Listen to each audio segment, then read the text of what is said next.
Hi, my name is Selena. I'm 18 years old.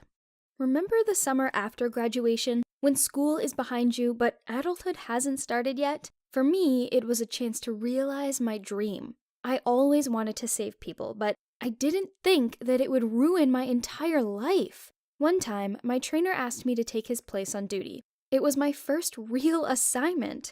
I should have taken it seriously, but I was distracted by some guys on the pier.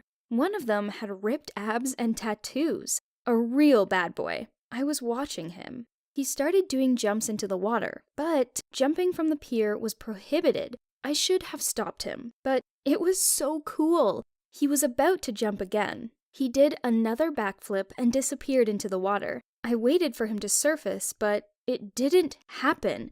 Everything inside me went cold. Oh no, I could be fired, or worse, put in prison. I started panicking and ran to him. I had to make my way through his group of friends. Their friend was drowning, and they just kept recording on their phones. It took me a few more minutes to swim to him. I couldn't see anything because the waves were making the water foam. Then I noticed something dark under the pier. I swam over to it. He was unconscious next to one of the pier supports. He probably hit his head. I grabbed him and pulled him to the shore. I leaned over his face and realized that he wasn't breathing. He needed first aid immediately. I started panicking. People were gathering around and looking at me, expecting me to save him. I shouted for someone to call an ambulance. I started doing CPR so this guy could stay alive until medics arrived, but he still wasn't breathing. I realized that I had to start mouth-to-mouth breathing.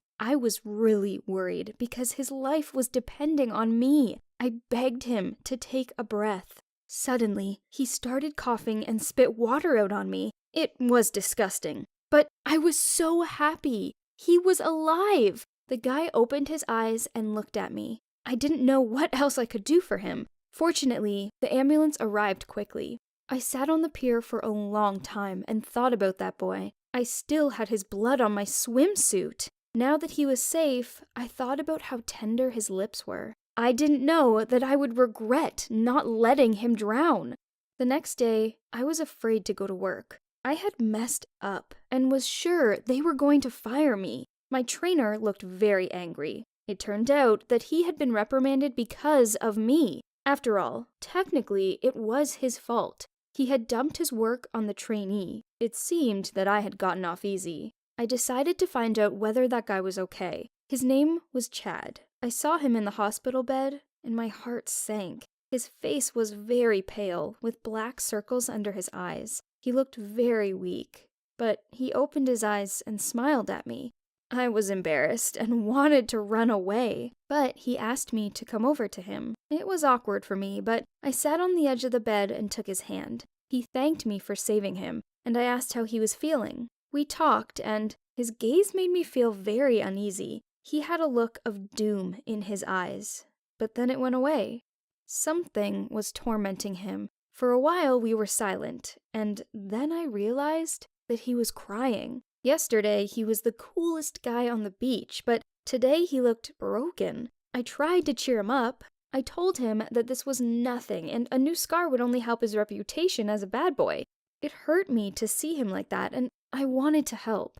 A few minutes later, Chad admitted that he had been diagnosed with HIV. Life was over for him. I felt a knot form in the pit of my stomach. Instinctively, I pulled my hand back. I knew that the disease couldn't be transmitted through touch, and I felt so ashamed. Tears came to my eyes. Chad lamented that he had never gotten tested and had been living carelessly, getting cheap tattoos, rarely being sober. Now that was all over. Everyone would reject him. I was about to console him, but then... Oh no! I remembered that I had given him mouth to mouth. His head had been bleeding after the blow, and I could still remember the metallic taste in my mouth. The thought that I could have become infected horrified me.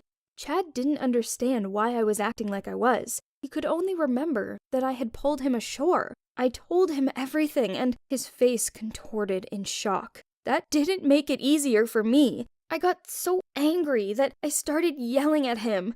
Oh, he couldn't party and have fun anymore? Poor thing. What about me? What would happen to my life if I was infected? I couldn't look at him anymore and ran out of the room. Chad called me for several weeks in a row. I didn't pick up the phone. I was so scared. Because of him, my life had turned into a nightmare. I was afraid to do the test and find out the truth. But then I thought about my loved ones and realized that I was behaving as recklessly as Chad. I got tested and had to wait until the next day to find out the results, but no one contacted me. My whole life flashed before my eyes. I started pestering the nurse. I thought that they had lost my sample. It was all just a mistake. But the nurse told me that when you take a preliminary test, a negative result is reported immediately. If you're not informed immediately, then the test is positive. It's sent out for an additional test, and then the diagnosis is privately reported. The next few days were the worst of my life. When the doctor called me and set up an appointment, I already knew that I was doomed. I had HIV. I felt exhausted. I was no longer scared or offended. I just didn't feel anything anymore. I looked at the photo again and again, realizing that my life was now divided into before and after. It felt like there was no after. I could only think about what I lost and cried nonstop. In addition to treatment, I was prescribed sessions with a psychologist. It didn't help. My depression got worse. I locked myself in, refused medicine, stopped eating. I thought it was the end for me, but Chad called me again. He asked to meet up, and I didn't really want to go, but I went. He had changed a lot. He had lost a lot of weight and looked exhausted. He told me that he hadn't been taking medicine either. He thought he deserved to suffer. After all, he had infected me. He asked if I could forgive him. That was the only thing he needed. I saw how tortured he was, and I started to cry. I thought about that cursed day. He had been so reckless on the pier. He knew that jumping wasn't allowed. If he had just cared more about his physical safety, then none of this would have happened. I didn't want to admit it, but I was the one who had allowed him to jump. I was so attracted to him that I had been fantasizing about saving him. When he started sinking, it was my chance. I wanted this. When Chad came up to me, I burst into tears and hugged him. He was stunned, but leaned into me. Suddenly, he kissed me. He asked for one thing, forgiveness. He wanted me to forgive him. I couldn't answer and just looked into his eyes. He started to cry. We had just kissed, and he was crying. Everything was mixed up. I started having a panic attack. I began to run away. Chad was too weak to keep up with me. He just watched me for a long time. After that, I decided to start therapy. It wasn't going to cure me, but it would allow me to live a full life. To be honest, deep down, I probably had forgiven Chad. I just hadn't told him. It tormented me. I decided to share my story on the internet to support those living with this disease. I felt that I was saving lives again, but there was one life I couldn't save. I've never told anyone about this before, but 2 days ago, I was woken up by a phone call. It was an unknown number. I picked it up. It was a policeman. He told me that my friend Chad had passed away. My breath caught, and I almost dropped the phone. My voice was trembling. I asked how it happened. Why was he calling me? I wasn't ready to hear the truth. The policeman said that he was reading Chad's farewell note.